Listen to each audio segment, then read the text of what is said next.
Nireklamo na sa Ombudsman sina Batangas 2nd District Representative Jinky Luistro at mga opisyal ng DPWH Batangas dahil sa umano'y overpriced Cat's Eye project na binaklas din kalaunan.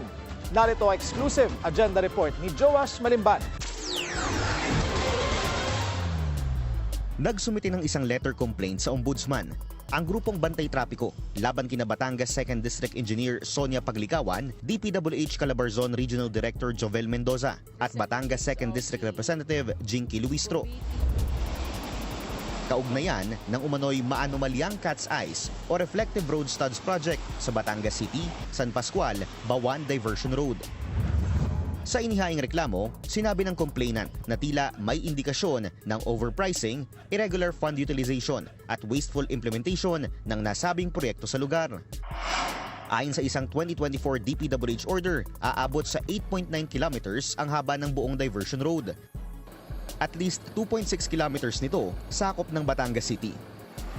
Sa inihaing reklamo, sinabi ng complainant na sa kahabaan ng bypass, Bawan at San Pascual lang ang mayroong road studs. Kitang-kita raw ito sa ilang viral videos ng mga dumadaan sa lugar kung saan nagmimistulang airport runway ang kalsada sa gabi. Dagdag pa ng complainant, matapos umanong i-install ang nasabing road studs, binaklas din ito kalaunan dahil kinakailangan raw palang aspaltuhan ang kalsada. Personal na binisita ng Billionaire News Channel ang nasabing proyekto. Ang aming nadatnan, mga butas sa kalsada sa parte ng San Pascual at Bawan na mistulang bakas ng mga binaklas na Cat's Eye. Ang dating tila airport runway sa gabi, ganito na ang itsura dahil marami ring parte ng diversion road na wala pang mga ilaw. Nahanap namin ng kontrata para sa nasabing road stud installation project sa lugar. Isang joint venture ito sa ilalim ng Kisha Construction and Supply at 3W Builders. Ang Kisha Construction, una nang ibinalita ng Billionaire News Channel na pagmamayari ni Tanawan City Councilor Potenciano na Tanawan. 2 buwan ang nakalipas nang sabihin niya sa BNC na pinaprocess na ang divestment niya mula sa kumpanya. On the process na po yung pagpapalit po ng aking to transfer. Simula po nung naupo na ako, pinaprocess, medyo matagal po ang process po ng pagtatransfer. Sinabi ng complainant na may estimated 7,500 Cat's Eye units na makikita sa lugar kung 5,000 meters lang ng kalsada ang susukatin. Ang kanilang estimated overpricing aabot sa 75.7 million pesos. Kung pagbabasehan ang DPWH Detail Unit Price Analysis na una nang inilahad ni Baguio City Mayor Benjamin Magalong, kung saan naabot umano sa 11,700 pesos ang presyo ng bawat piraso ng Cat's Eye, kahit na around 1,800 pesos lang daw ang market price nito including tax and installation. Sinuri namin ang nasabing kontrata. 98 million pesos ang kabuuang halaga ng proyekto, pero wala itong kalakip na detailed breakdown at project scope. Ayon sa DPWH 2nd District Engineering Office, tinatayang 6.3 kilometers o katumbas ng mahigit 6,000 meters ang sakop ng proyekto.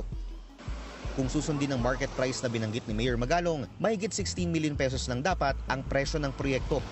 Kung susumahin, tila pinatungan ang proyekto ng mahigit 80 million pesos para sa ilang libong road studs na binaklas lang din uli dahil hindi pa pala tapos ang construction. Dagdag pa ng complainant, rendered unusable na ang mga Cat's Eye upon removal. Pinuntahan namin ang DPWH 2nd District Engineering Office para kunin ang kanilang panig, pero wala raw available na makipag-usap sa amin. Sinubukan din naming hingan ng pahayag si Congresswoman Luistro, pero hindi pa ito sumasagot sa aming mga mensahe.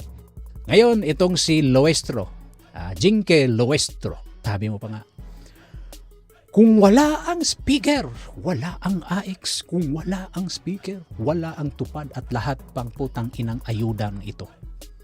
Na redundancy sa purpose na tulong sa ating gobyerno.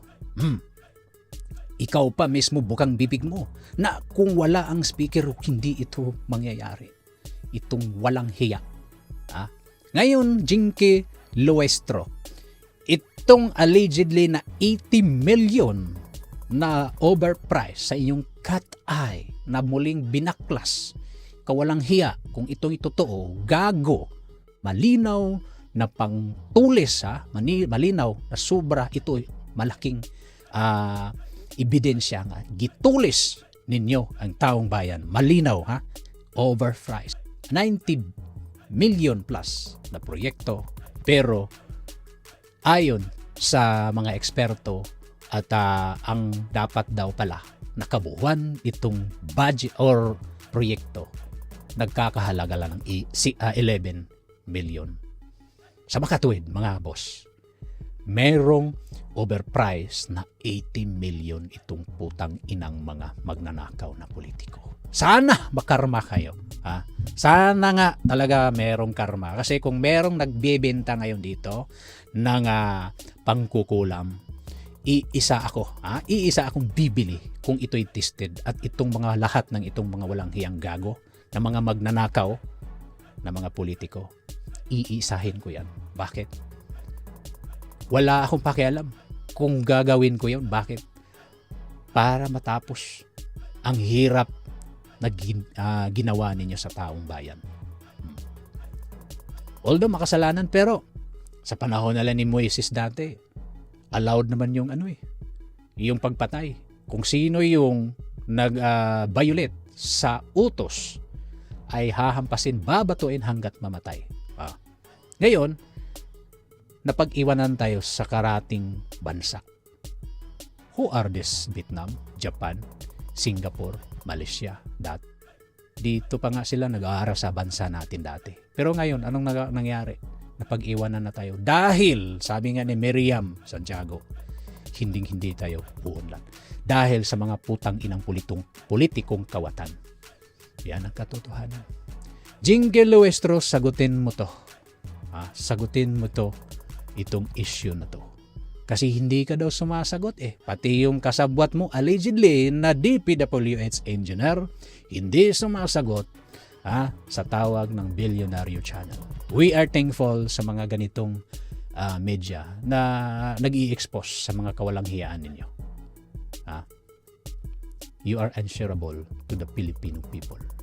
Kasi alam namin, hindi kayo tumakbo dyan para diligently magserbisyo lang sa taong bayan. Pero ang totoo, kickback.